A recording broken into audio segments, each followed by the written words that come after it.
Hi, I'm Spenser Smith with the League of Cincinnati Theaters, and we're here at the Cincinnati Shakespeare Company to get a behind-the-scenes look of their upcoming production of A Raisin in the Sun. I'm Christopher Edwards, and I am directing A Raisin in the Sun at Cincinnati Shakespeare Company. Raisin in the Sun is a play written by Lorraine Hansberry, written in 1959. She was an African-American playwright, and it was the first play to go on to Broadway, written by an African-American woman, directed by an African-American man. It's set in Chicago, in the south side of Chicago, in a tenement, somewhere between World War II and 1959.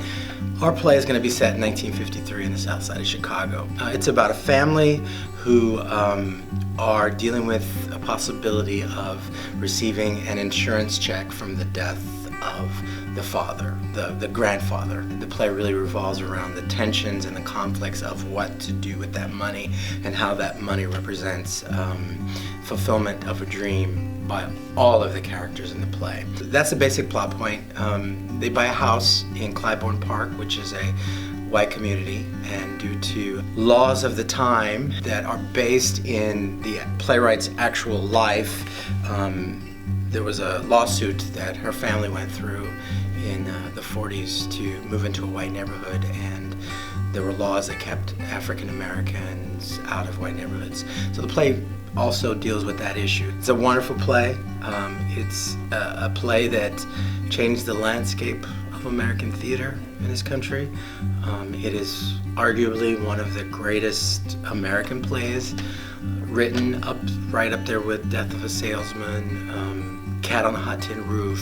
It was written in 1959, but actually none of the language is archaic. It could have been written yesterday, and we see a lot of the themes in this play from 1959 are rearing their ugly head again around racism and singling out cultures as not desirable in certain areas. Also, generational conflict, and one of the major themes of the play that isn't talked about a lot is actually the feminist themes in the play.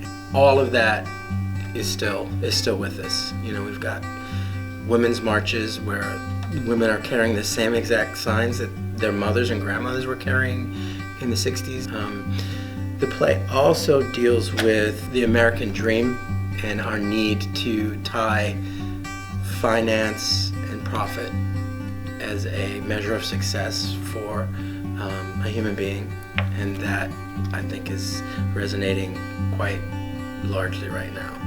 It's a drama, but there's a lot of love, a lot of hope, and it's quite funny at times. Tune in next month for our behind-the-scenes look of Cincinnati Shakespeare Company's production of The Tempest.